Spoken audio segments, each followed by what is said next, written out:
Good morning. আজকে হচ্ছে বছরের শেষেই বলতে পারো, কারণ আজকে হচ্ছে 30 তারিখ মঙ্গলবার। আর আজকে ভাজা হচ্ছে গরম গরম কচুরি। আগের দিন বলছিলাম তোমাদের যে অয়ন নিয়ে এসছে কড়াইশুঁটি, কচুরি খাবে বলে, তো কচুরি বানাচ্ছি। আর পুরো রেসিপিটাও তোমাদের জন্য মোটামুটি তুলে রেখেছি। তো চলো ফার্স্টে শেয়ার করি, তারপর খেতে বসবো। তো এই দেখো, সকাল 6টায় উঠে সবার আগে আলু সেদ্ধটা বসিয়ে দিয়েছিলাম। তো এখন আলু সেদ্ধটা হয়ে গেছে, আলুর চোকলাটা ছাড়িয়ে নেব। তো ফার্স্টে আগে আটা ময়দাটা মেখে নেব। ময়দা 3 কাপ, আটা 1 কাপ, এই রেশিওতেই নিয়েছি। আর একটুখানি খান্ডেশ্বরী চিনি নিয়েছি, একটুখানি পিঙ্ক সল্ট আর ঘি দিয়ে ভালো করে আটাটা মেখে নিয়েছি, মানে ময়দাটা মেখে নিয়েছি। এর মধ্যে আর সাদা তেল দিইনি, কারণ লুচিটা ভাজার সময় তো আবার সাদা তেল ইউজ করব। ঘি দিয়ে ময়মটা দিয়ে সাইডে সরিয়ে রেখে দিয়েছি। তো দেখো, একদম সফট করে কিন্তু আমি ডোটা করেছি। আর এদিকে আদা লঙ্কা ভালো করে আমি বেটে নিচ্ছি। আর সাইডে দেখো, এই যে এই কড়াইশুঁটিগুলো অয়ন ছাড়িয়ে রেখে দিয়েছে, আগের দিন বাজার থেকে 1 কেজি নিয়ে এসেছিলো। আর এটা হচ্ছে তোমার রোস্টেড যে চেনা বলে না, রোস্টেড ছোলা, সেটা। তো এটা কাজে লাগবে, এটা আমি তরকারির মধ্যে দেব। তো ফার্স্টেই দেখো আমি তরকারিটা বসিয়ে দিচ্ছি। আলুর তরকারি করব। এটা কিন্তু আলুর দম নয়, রাস্তায় যেরকম আলুর তরকারি করে না, ঠিক সেরকম। এগুলো কচুরির দোকানে এরকম আলুর তরকারি খুব খেয়েছি আমি ছোটোবেলায়। তো দেখতেই পেলে প্রথমে ঘি নিয়েছি, তার মধ্যে 5 ফোড়ন, হিং, শুকনো লঙ্কা ফোড়ন দিয়ে দিয়েছি, আলুগুলো দিয়ে দিলাম। এবার আমি এর মধ্যে আদা আর কাঁচা লঙ্কা বাটাটা দিয়ে দিলাম, নইলে কাঁচা লঙ্কা বাটাটা না খুব তাড়াতাড়ি পুড়ে যেত। তো এরপর আমি নুন হলুদ দিয়ে ভালো করে আলুটা একটু ফ্রাই করে নিয়ে এর মধ্যে আমি রোস্টেড যে চানাটা আছে, যেটা এইমাত্র রোস্ট মানে করেছি, গুঁড়ো করে নিয়েছি, সেটা আমি দিয়ে দেব। তো তার আগে দেখো আলুগুলো ভেজে নিয়েছি আর লঙ্কার গুঁড়ো মানে কাশ্মীরি লঙ্কার গুঁড়ো অ্যাড করে নিয়েছি। তো এই দেখো রোস্টেড যে ছোলার ডালটা সেটা আমি দিয়ে দিয়েছি, এটাকে ছাতুও বলে। তো এটাকে আমি ভালো করে আলুর সাথে ফ্রাই করে নেব। তো দেখো আমি ভালো করে ঝুরঝুরি করে ফ্রাই করে নিয়েছি। এবার আমি এর মধ্যে গরম জল অ্যাড করব, যতটা আমার ঝোলের প্রয়োজন হবে ততটাই আমি এর মধ্যে জল দেব। আর একটুখানি মিষ্টির জন্য চিনিও আমি আর একটু অ্যাড করে দেব। ব্যাস, আর কিচ্ছু দিতে হবে না। আর লাস্টে একটু আমার যে ঘরে বানানো ভাজা মশলা আছে সেটা দেব একটু পরে। তার আগে আমি কড়াইশুঁটিটা একটু গরম জলে ভিজিয়ে সাইডে সরিয়ে রাখবো। আর এই যে আমার ঘরে বানানো ভাজা মশলা, জিরে ধনে গোলমরিচ এগুলো, আর শুকনো লঙ্কাও আছে এর মধ্যে। তো এই মশলাটা 3 চামচ দিয়ে দিলাম, একটু বেশি করেই দিলাম, কারণ এই মশলাটা ছাড়া আর অন্য কোনো মশলাই কিন্তু তরকারিতে দেওয়া হয়নি, একদম নামানোর আগে মশলাটা দিয়েছি। তো দেখতেই পাচ্ছ কিরকম ঝোলঝোল করে রেখেছি। আর কাঁচা লঙ্কা দিয়ে কড়াইশুঁটিটা বেটে নিয়েছি, একটু নুন মিষ্টিও অ্যাড করে দিয়েছি। আর এদিকে কড়াইতে আমি একটুখানি হিং দিয়েছি, আর আদা বাটা কাঁচা লঙ্কা আর কালো জিরে দিয়েছি ফোড়নে দিয়ে।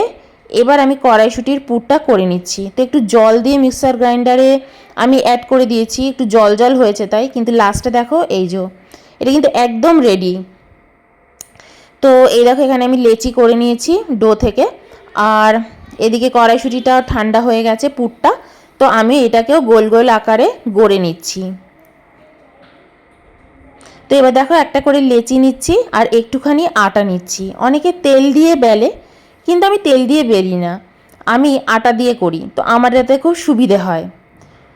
তো দেখো আটা একটুখানি লাগিয়ে নিলাম। আর এই যে এইভাবে কড়াইশুঁটির বলটার ভিতরে ঢুকিয়ে দিয়ে যতটা আমার প্রয়োজন, আমি একটু বেশি বেশি করে কড়াইশুঁটিটা অ্যাড করি, আমার খুব ভালো লাগে এরকম খেতে। কড়াইশুঁটির পুর যত বেশি হবে খেতে তত টেস্টি হবে। তো দেখো আমি এইভাবে এক একটা করে লেচি করে নিচ্ছি, আরেকটাও সাজিয়ে নিচ্ছি। এরকমভাবে আমি যে কটা লাগবে ফার্স্টে আগে প্রত্যেকটা লেচি আকারে গড়ে নেব, তারপর একটা একটা করে আমি বেলতে শুরু করব। তো এই দেখো আমি সব কটা লেচি করে নিয়েছি, তারপরে দেখো কতটা পুর রয়ে গেছে। তো এবার দেখো আমি একটা লেচি নিয়ে নিচ্ছি, নিয়ে একটু আটা দিয়ে আমি ভালো করে এটাকে বেলবো। আমি কিন্তু তেল দিয়ে কখনোই বেলি না, তেল দিয়ে বেললে আমার একটু টেনশন হয়, মনে হয় অনেক সময় বেরিয়ে যেতে পারে। কিন্তু আটা দিয়ে বেললে বেশ শুকনো শুকনো থাকে, আমার খুব ভালো লাগে আটা দিয়ে বেলতে।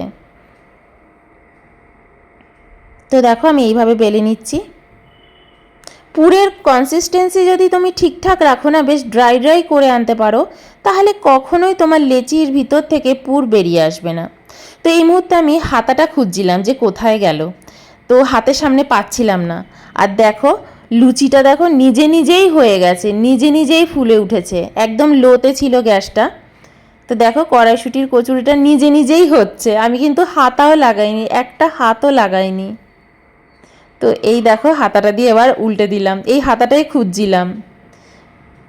তো এইরকমই হয়, আমি কিন্তু লুচিতে বেশি হাতও লাগাই না, জাস্ট ছেড়ে দিই তেলের মধ্যে, ওটা নিজে নিজেই বেশ সুন্দর হয়ে ফুলে ওঠে। অনেক সময় তো নিজে নিজে উল্টেও যায়, যেন এত বলের মতো হয়ে যায়। তো এইভাবে দেখো আমি কচুরিগুলো গড়ে নিচ্ছি। তো এই দেখো কি সুন্দর ফুলেছে বলো। আর তেলের মধ্যে কিন্তু আমি ঘিও অ্যাড করেছি, ঘি আর তেলে একসাথেই কিন্তু কড়াইশুঁটির কচুরিগুলো ভাজা হচ্ছে। আর এই দেখো প্লেটে সাজিয়ে নিয়েছি কড়াইশুঁটির কচুরি, আর এই হচ্ছে তরকারি। চলো ফার্স্টে তোমাদেরকে দেখাই কচুরিগুলো। তো এই দেখো গরম গরম কচুরি, এই ফোলা ফোলা, ঠিক আছে? এই জন্য বেশি নিয়ে বসিনি, যে আবার ভাজবো, দরকার পড়লে আবার খাবো। তো তোমাদের ভিতরটা একবার ছিঁড়ে দেখাই। এই দেখো ভীষণ গরম। এই উম